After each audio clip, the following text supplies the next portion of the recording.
Hello friends, Mahanadi அடுத்து வர எபிசோடில் என்ன நடக்கலாம் அப்படிங்கிறத பற்றி பார்க்கலாம். இன்றைக்கி இன்ட்ரெஸ்டிங்கான ஒரு ப்ரொமோ வரும்னு நான் ரொம்பவுமே எதிர்பார்த்தேன். ஆனால் ப்ரொமோ எதுவும் வரல. நாளைக்கு ஒரு சூப்பரான ப்ரொமோ வரும் அப்படின்னு சொல்லி நான் எதிர்பார்க்குறேன். இன்றைக்கான எபிசோட் பார்க்கும்போது ஸ்டோரி ரொம்ப நல்லா இருந்தாலும் அடுத்து என்ன நடக்க போகுது அப்படின்னு கொஞ்சம் குழப்பமாக தான் இருந்துக்கிட்டு இருக்குது. ஏன்னா பெரும்பாலும் எங்கெல்லாம் நமக்கு இது சம்மந்தமாக பேசுகிறாங்களோ எல்லாருமே இப்படி நடந்தால் நல்லாயிருக்கும், அப்படி நடந்தால் நல்லாயிருக்குங்கிற மாதிரி ஒரு கெஸ்ஸிங் தான் சொல்லிகிட்டு இருக்காங்க. ஷூட்டிங் ஸ்பாட் ஏரியாவிலேருந்து நமக்கு சரியான ஒரு அப்டேட் இல்லை.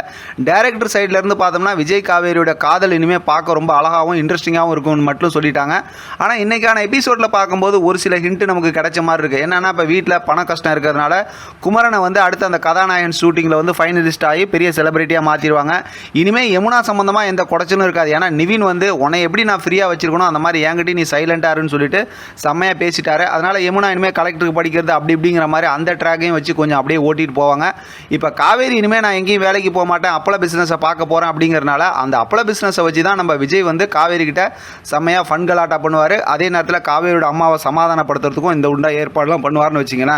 ஆனால் இவங்க புதுசாக ஒரு வீட்டுக்கு போயிருக்காங்கல்ல, அந்த வீட்டை வச்சு அடுத்த ஸ்டோரி மூவ் பண்ணுவாங்க அப்படின்னு சொல்லியிருக்காங்க. ஆனால் தாத்தா பாட்டியை நம்ம ரொம்பவுமே மிஸ் பண்ணுறோம். ஆனால் இந்த மென்டல் குரூப் இல்லாமல் இருக்கிறது கொஞ்சம் மனசுக்கு சந்தோஷமாக தான் இருக்குது. ஆனால் இப்போ புதுசாக போயிருக்க வீட்டில் அந்த வீட்டு ஓனரோட ஒய்ஃப் இருக்காங்கல்ல, அவங்க விஜய் காவேரிக்கு செம்மையாக சப்போர்ட் பண்ணுவாங்க அப்படிங்கிற மாதிரி ஒரு ஹிண்ட் கொடுத்துருக்காங்க. அது எந்த அளவுக்கு ஸ்டோரி நல்லாயிருக்கும் அப்படிங்கிறத நம்ம பார்க்கும்போது தான் தெரிஞ்சுக்க முடியும். ஆனால் எது எப்படி பார்த்தாலும் அடுத்து வர ஸ்டோரி எல்லாமே ஏற்கனவே நம்ம பார்த்த பல சீரியலோட இல்லை அந்த மாதிரி சின்ன சின்ன ஒரு ஹிண்டாக தான் இருக்க போகுது. குறிப்பாக பார்த்தோம்னா காற்றுக்கண்ண வெளியில் இதே போல் பார்த்தா வெண்ணிலா கூட பிரச்சனை வந்ததுக்கப்புறம் சூர்யா செம்மையாக ஃபன் கலாட்டாலாம் பண்ணி தான் அதாவது வெண்ணிலாவை சமாதானப்படுத்துவார். நீங்கள் நிறைய சீரியல் பார்த்தும் இருப்பீங்க அந்த மாதிரி கதைலாம்.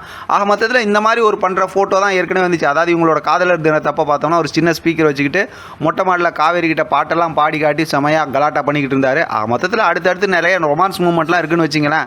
நாளைக்கு ஒரு ப்ரோமோ வந்துச்சுன்னா கொஞ்சம் தெளிவாக இதுதான் நடந்தால் நல்லாயிருக்கும், இது நடக்குது அப்படிங்கிற மாதிரி நம்ம ரிவ்யூ பார்த்துக்கலாம். இப்போதைக்கு பொறுத்த வரைக்கும் அடுத்து வர எபிசோடு எல்லாமே கொஞ்சம் ஜாலியான எபிசோடாக இருக்கும் அப்படின்னு மட்டும் கொஞ்சம் நம்பிக்கை இருக்குது. ஆனால் இன்றைக்கி காவேரி பண்ண சத்தியம் சுத்தமான பொய் அப்படிங்கிற மாதிரி தான் யோசிக்க தோணுது. ஏன்னா அவங்க அம்மாவை சமாதானப்படுத்துறது தான் ஒரு சத்தியம் பண்ணாங்க.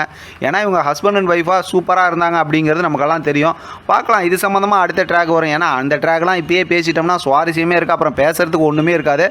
ஏன்னா உங்களுக்கும் ஆல்ரெடி தெரியும் காவேரியோட ப்ரெக்னன்சி அது சம்மந்தமாக பேசுகிற விஷயம்லாம். பார்க்கலாம் அடுத்த ஸ்டோரி எப்படி மூவ் பண்ணுறாங்க, இன்ட்ரெஸ்டிங்காக கொண்டு போகிறாங்களா இல்லை எதுவும் போரிங் பண்ணுறாங்களா அப்படிங்கிறத வெயிட் பண்ணி பார்க்கலாம். இதை பற்றின உங்களோட கருத்து கமெண்ட் பாக்ஸில் தெரியப்படுத்துங்க. தொடர்ந்து ஆதரவு கொடுங்க. தேங்க்யூ ஃப்ரெண்ட், தேங்க்ஸ் ஃபார் வாட்சிங்.